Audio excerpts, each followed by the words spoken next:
Le 10.56, un boato e un tonfo sordo hanno fatto sobbalzare tutta la provincia di Belluno. Chi sta ai piani bassi ha fatto fatica a comprendere i piani alti delle abitazioni. Al contrario, è parso subito chiaro che si trattava di una scossa di terremoto, breve di durata ma intensa. La magnitudo, dapprima stimata di grado 2,8 della scala Richter, è stata ricalcolata attorno a mezzogiorno.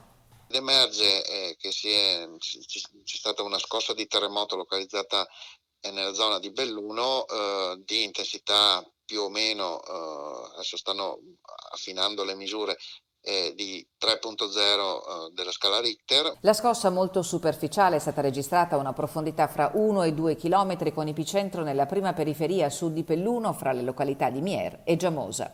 Essendo abbastanza superficiale l'abbiamo sentito bene, sì. I primi dati pubblicati dagli NGV, che è l'Istituto Nazionale di Geofisica e Vulcanologia, danno l'epicentro nella zona tra Miere e Giamosa, qui in mezzo ai campi e alla campagna. Preso d'assalto il centralino dei vigili del fuoco, anche se non sono stati segnalati fortunatamente danni a persone o cose, la scossa viene associata a una serie di eventi sismici che stanno interessando la fascia pedemontana.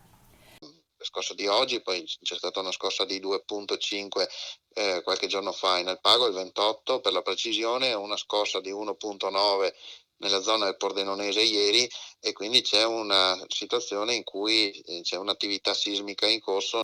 Proprio in questi giorni la Giunta del Veneto ha pubblicato la mappa aggiornata delle zone sismiche in Veneto. Fra gli 11 comuni a maggior rischio sismico in provincia di Belluno ci sono il capoluogo, Alpago, Chies d'Alpago, Borgo Valbelluna, Tambre, Ponte nelle Alpi e Limana. Gli altri 4 si trovano in provincia di Treviso e sono Vittorio Veneto, Tarzo, Revine Lago e Fregona.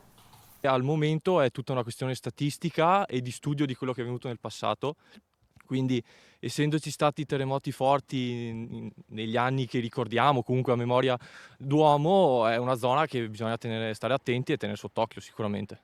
L'attenzione massima che possiamo riporre è quella che va riposta da tutti i cittadini che convivono con un rischio sismico, quindi mantenere la calma, sapere cosa c'è da fare qualora ci fosse un evento sismico rilevante, però purtroppo i terremoti, questo è noto a tutti, non sono al momento, non è possibile prevederli.